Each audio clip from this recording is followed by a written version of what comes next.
महाराज श्री, मेरा सिर्फ एक ही छोटा सा प्रश्न है कि हम लोग जब पढ़ाई करते हैं, कोई कोर्स के लिए आगे बढ़ते हैं, कोई कलेक्टर बनने के लिए, कोई एमबीए के लिए, कहीं कुछ, तो ऐसा देखते हैं महाराज जी कि 90% लोग तो लगभग उस स्टेप तक पहुंचते हैं, आखिरी के स्टेप तक लगभग 1-2 लोग ही रह पाते हैं। महाराज जी, तो क्या पुण्य का उदय रहता है कि जो लोग आगे निकल जाते हैं, या उनकी कर्मठता, या हमें क्या करना चाहिए इसके लिए? महाराज जी, हमें आप जानकारी दें। देखो, अगर कोई प्रतियोगिता है, हजारों एथलीट्स उसमें दौड़ रहे हैं, जीतेगा कौन? एक ही ना। 99 तो हारेगा।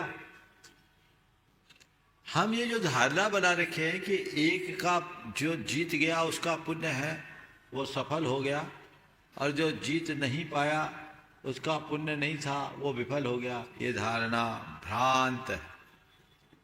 ये तो पहले से तय था, निकलना एक कोई है। इसी प्रकार जितनी भी प्रतियोगी परीक्षाएं, हजारों बैठते हैं और निकलते हैं 100, 200, 300, तो बाकी सबको ना निकलना पहले से तय। ये कोई छीन पुण्य नहीं है जो यूपीएससी के इंटरव्यू तक पहुंचा। सब टैलेंटेड लोग ही वहां तक पहुंच पाते। अगर उनमें प्रतिभा नहीं होती तो प्री नहीं निकाल पाते।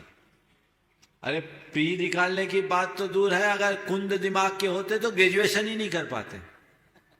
अगला ग्रेजुएट हुआ, फिर सिविल सर्विसेज के लिए कॉम्पिटिटिव एग्जाम की तैयारी की, फिर प्री निकाला, फिर मेंस निकाला, फिर इंटरव्यू में गया, वहां नहीं निकल पाया। तो इसका मतलब उसका पुण्य छीन नहीं है, ऐसा नहीं। उसके अनुकूल अवसर सुलभ नहीं है, ऐसा है। इंटरव्यू में 3 गुने बुलाए जाते हैं, एक सीट पे 3, तो तय है पहले से कि 3 में 1 ही निकलना है, 2 को तो वापस जाना है। तो उसका पुण्य छीन नहीं हुआ, उसके लिए अनुकूल अवसर सुलभ नहीं हुआ। पर ऐसे लोगों को हताश नहीं होना चाहिए। यहां नहीं हुआ पर जिंदगी के और अवसर तो खुले हैं। कलेक्टर नहीं बना, कोई चिंता नहीं, मिनिस्टर तो बन सकता है, कुछ भी बन सकता है। एक जगह नहीं तो दूसरी जगह, दूसरी जगह नहीं तो तीसरी जगह, तीसरी जगह नहीं तो चौथी जगह, चौथी जगह नहीं तो 5वीं जगह।